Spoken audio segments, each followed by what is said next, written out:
Hello నమస్కారం. నేను దివ్య.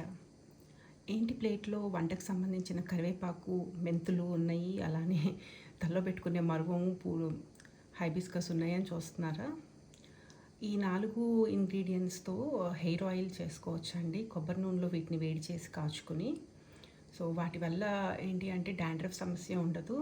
అలానే జుట్టు నల్లగా ఉంటుంది. కరివేపాకు, మెంతులు జుట్టుని నల్లగా చేస్తాయి. హైబిస్కస్‌లో ఉన్న ఇదేంటంటే అది డాండ్రఫ్‌ని రాకుండా చేస్తుంది. మరువం అంటారా, కొంచెం సువాసనకి యాడ్ చేసుకుంటాము. ఒక స్టీల్ గిన్నెలో ఒక కప్పున్నర, మన రైస్ కొలుచుకునే కప్పుతో ఒక కప్పున్నర కోకోనట్ ఆయిల్ తీసుకుని అందులో ఈ 4 ఇంగ్రీడియంట్స్ని వేయాలి. ఆయిల్లో వేసుకున్నాక మీడియం ఫ్లేమ్లో పెట్టుకోవచ్చండి. మరీ హై ఫ్లేమ్లో అయితే నూనె మాడిపోతుంది.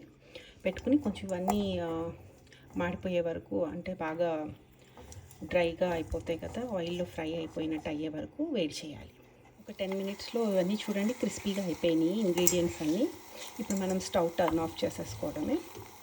కొంచెం సేపు ఆగి దీన్ని ఒక గాజు వెదుల్లోకి ట్రాన్స్ఫర్ చేసి స్ట్రైనర్ పెట్టుకుని ఆయిల్ అంతా ట్రాన్స్ఫర్ చేసేసుకోవాలి, ఫిల్టర్ చేసుకోవచ్చు.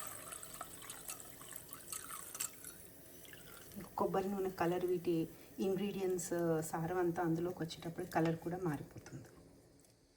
సో ఇలా వడగట్టుకున్న దాన్ని బాగా ఆరనివ్వాలి. మూత పెట్టద్దు, ఆవిరి పట్టేస్తుంది. ఆ తర్వాత దీన్ని వారానికి 2 సార్లు చొప్పున వాడుకోవచ్చు. లేదా రోజు రాసుకునే అలవాటు లేకపోతే తలకు స్నానం చేసే ముందు 1 గంట ముందు బాగా తలకి పట్టించి తలకు స్నానం చేస్తే డాండ్రఫ్ ఇష్యూస్ ఉండవు. నేను వాడిన కొబ్బరి నూనె వచ్చేసి ఎక్స్ట్రా వర్జిన్ కోకోనట్ ఆయిల్, కాస్కోలో దొరుకుతుంది, కర్క్లాండ్ బ్రాండ్.